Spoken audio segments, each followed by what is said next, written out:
Okay, before we hop into the annual return, then there's a couple of other things we need to consider. So, what we've talked about in terms of the bank rec and what we've just reviewed will feature in the main body of our annual return in terms of boxes 1 to 8. But we've also got our asset register and any borrowings.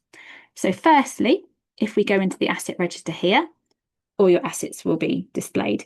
Again, this is something we talk about in terms of getting it ready. So hopefully you've either got all your assets in here listed, or if not, and you're still maintaining an external asset register, some other spreadsheet or some other version, you would want at least one record. So I should suggest that you have a single asset record, total assets, and put a value in so that at least it feeds into box 9. Obviously, if there's any queries, issues, you'd need to refer to your external copy, but you've got that record. But if you have all your assets inscribed, then obviously it's just a case of coming in here and making sure that they're up to date if you haven't given it any love in the rest of the year. So if obviously you've disposed of anything, you no longer have it, you would need to show that in here. If you've sold it, then I'd like to think you've entered the proceeds as a receipt because that will be appearing into the bank. But you can click dispose by going to the 3 little dots on the right hand side. And that also, if you've bought anything you'd like to add to the asset register, you have added that in as well in this financial year. So just as a very quick reminder, if we return to payments here, here's my payments list under transactions. If this bench was going to go on my asset register, I can click the 3 little dots here and convert to asset. So that will then populate the information it already knows from the payment. So it knows the value, when we bought it, etc. I can add any other information that I wish, and I can add it to the register. It will then have a link to the payment. So you've got that nice audit trail of when we bought the item, here's an invoice, here is it appearing on the asset register as well. So if you haven't done that between sort of start of the year and now, again, it's something to have a look at in terms of at where you are with everything.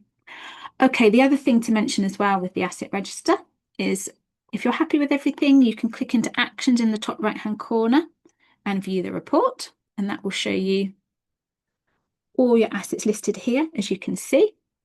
If we scroll through, we've got a total purchase value and also a total current value. So the default setting on Scribe is to use the original purchase value, this value here. Okay, and that's the usual method. The practitioner's guide doesn't specify the asset valuation method that you need to use, but most councils will use the original purchase value. If your council has resolved to use a different value and therefore you're showing that in the current value box, you will need to make sure that that is feeding into box 9 correctly. So you can pop therefore to account and to council profile in the menu over here on the left. And if we scroll to the top here, you'll see you've got the asset valuation method appearing right at the top here, which is where you'd come in to sort of determine the menu options that you see within your account. So it automatically, as I said, is the purchase value. So if that's what you use, you don't need to worry. If you want to amend it to the current value, you can do so by clicking into the drop down and making sure that you click save. Now, I'm not going to do that in this example. I'm going to retain the use of the purchase value into my box 9. Okay, so that would be the asset register. Any questions about the asset register at all? Caroline just asking about net values in the asset register. Yes, it is, because VAT reclaimed, the true cost is the net value of the item. And remember that your original purchase value might be a bit meaningless now, but often councils will use that method. So you'll have things if you bought a very long time ago, or if it was gifted, it would be a proxy pound valuation as well that would go in there for that one. Okay, so that's our asset register. The other thing just to consider is borrowing. So if we've got any loans, we need to think about box 10 so that we can show that in here.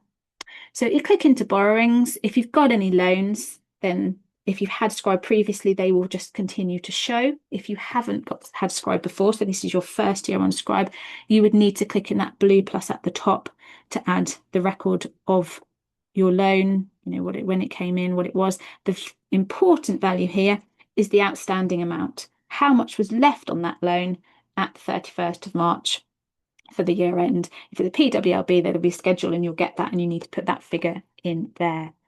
It's important to note that this is a record that will copy over. It does not automatically update as a result of you entering any loan repayment transactions onto Scribe. So once you get to the year end and you have your schedule and you know what the balance was on that loan at the 31st of March, you will need to come into it. So you can just click the date there and amend it. So this was last year's value and I've paid off, let's say 5,000 and it's now 20. I need to come and update that figure in there. So do make sure that you do that. And remember, that's where you need to do that so that it can populate your box 10.